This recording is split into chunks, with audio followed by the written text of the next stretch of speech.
Her father was one of Britain's greatest poets, but her mother, hoping to steer her away from those dangerous poetic tendencies, made sure she received tutoring in math and music, and it worked. Today, Ada Lovelace is considered by many to be the first author of a computer program, despite living a century before the invention of the modern computer. As long ago as the 1840s, Lovelace envisioned machines that could manipulate symbols instead of just numbers.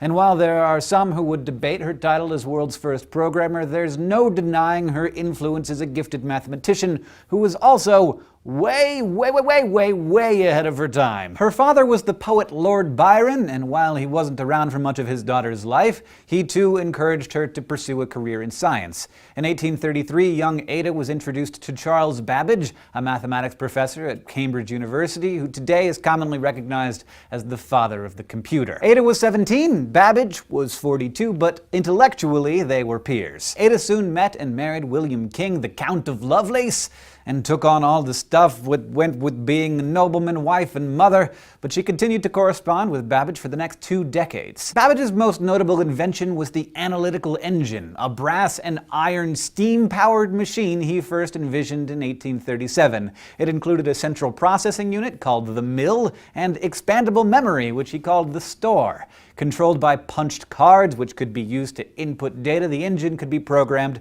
to carry out different mathematical operations. In 1843, Babbage asked Ada Lovelace to translate a description of his engine written by an Italian mathematician. Over the next 9 months, Lovelace did just that, but also appended her own set of notes, which ended up being 3 times longer than the actual translation. They included some of Babbage's own calculations, at least some of which she found errors in and corrected, but to demonstrate the machine's possible applications, she also described how it could be used to calculate an arcane, brain-teasing sequence of figures known as Bernoulli numbers. She proved it by diagramming the computations that the analytical engine would make, which, believe it or not, looked like this. Essentially, she had written a computer algorithm. She also speculated that the device might be used beyond numbers and could be used to manipulate anything within a fixed set of rules. She said it could be used for both practical and scientific purposes, and it might one day compose elaborate pieces of music of any complexity or extent.